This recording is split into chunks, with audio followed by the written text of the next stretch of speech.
साहेबांचे आमचे संबंध हे शेतकऱ्यांबरोबर आहेत, कामगारांबरोबर आहेत, युवकांबरोबर आहेत, महिलांबरोबर आहेत, दुखितांबरोबर आहेत, पीडितांबरोबर आमचे या ठिकाणी संबंध आहेत. आम्हाला त्यांच्याशी देणं घेणं आहे. विरोधी पक्षनेता असो अगर नसो, परंतु सत्ता सदस्य म्हणून सरकारचं लक्ष वेधून घेणं हे आमचं काम आहे आणि ते आम्ही काम करतो.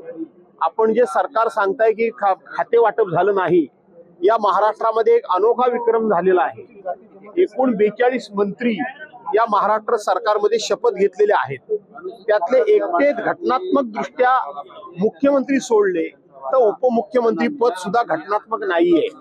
त्यामुळं केवळ मुख्यमंत्र्यांच्याकडे सगळी खाती आहेत. बाकी सगळे 41 मंत्री, दोन्ही उपमुख्यमंत्री आणि 39 मंत्री हे बिनखात्याचे मंत्री म्हणून या देशामध्ये या महाराष्ट्र सरकारचा खूप मोठा विक्रम ह्या नावावर नोंदला जाईल की 41 मंत्री बिनखात्याचे राहू शकतात. असा विक्रम या महाराष्ट्र सरकारच्या नावावर नोंदला जाईल हे मला सांगायचं. काल उद्धव ठाकरेंची भेट झाली होती देवेंद्र फडणवीसांसोबत, त्याच्यावरून आता तर्कवितर्क लावले जात आहे. आपण देखील त्या भेटी दरम्यान उपस्थित होतात. नेमकं काय चर्चा झाली या भेटीवर? असं आहे की जे तर्क वितर्क लावतात त्यांच्या तर्क वितर्क लावण्याच्या बुद्धीची कीव केली पाहिजे. उद्धव साहेब राज्याचे मुख्यमंत्री देवेंद्र फडणवीस आणि विधानसभा अध्यक्ष राहुलजी नार्वेकर यांना भेटले. ते काळोखात भेटले का?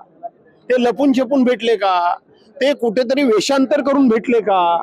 तर ते वेषांतर करून सुद्धा भेटलेले नाहीत. तर ते उजळ मात्यानं दिवसा ढवळ्या हजारो लोकांच्या देखत भेटले. हा एक संस्काराचा, संस्कृतीचा भाग होता. त्यांचं अभिनंदन करणं याच्याकरता ते गेले. त्यामुळे कुठलाही राजकीय विषय झाला नाही, कारण मी बरोबर होतो. आंबेडकर विषयी अमित शहानी जे म्हटलेलं आहे कसं बघताय? असं आहे, फार धक्कादायक आहे की देशाचे गृहमंत्री अमित शहा साहेब जर आंबेडकर साहेबांबद्दल अशा पद्धतीनं बोलले असतील तर त्यांच्या पोटामध्ये आंबेडकर साहेबांबद्दल, घटनेबद्दल जे काय होतं ते ओठावर आलं, एवढंच मी म्हणेन. धन्यवाद.